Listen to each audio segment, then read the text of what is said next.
তো বন্ধুরা আমার ফিশ কাটলেট এই যে কাতলা মাছের তো ফিশ ফিঙ্গার।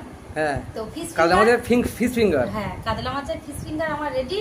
স্যালাড সস শসা আর এই যে সস দিয়ে নিয়ে চলে এসেছি স্যালাডের সঙ্গে। ওয়াও এতে সস দিয়ে একদম খেতে ভালো লাগবে। পুরো একদম রেস্টুরেন্ট স্টাইলে একদম হ্যাঁ। হয়েছে গো।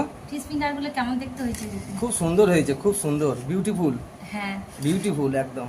দারুণ হয়েছে। এই যে ওকে। স্যালাড নিয়েছি পেঁয়াজ শসা সস দিয়ে। এবার আমি খেয়ে বলবো কেমন হয়েছে।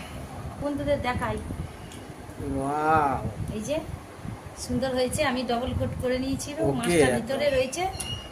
না না দেখতে খেয়ে বলো দারুণ। বন্ধুদের যে ওই যে কেমন হয়েছে বলো। এবার সস দিয়ে খাবো। দারুণ হয়েছে, মজমজ করছে, খুব সুন্দর হয়েছে। বন্ধুরা এইভাবে ফিশ ফিঙ্গার কাতলা মাছের বানিয়ে খাবেন, খুবই ভালো লাগবে।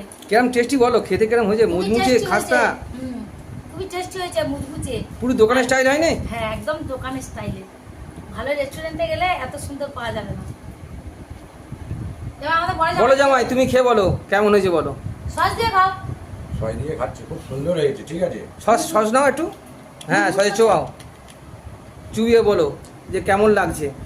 খুব সুন্দর হয়েছে। বড় বড় স্টুডেন্টদের এরকম পাওয়া যায় না খাবার। ঠিক আছে, খুব সুন্দর হয়েছে। Thank you heavy thank you. মজমজ করছে। ঠিক আছে, খুব সুন্দর হয়েছে, খুব টেস্টি। সুন্দর হয়েছে, হেভি টেস্টি হয়েছে। বন্ধুরা সবাই বাড়ি যেরকম করে খাবেন। ঠিক আছে, খুব এবার সুন্দর হয়েছে। এবার টাটা দিয়ে দাও। একদম বন্ধুদের টাটা, টাটা হেভি দিতে সুন্দর। হবে। টাটা বন্ধুরা সবাই।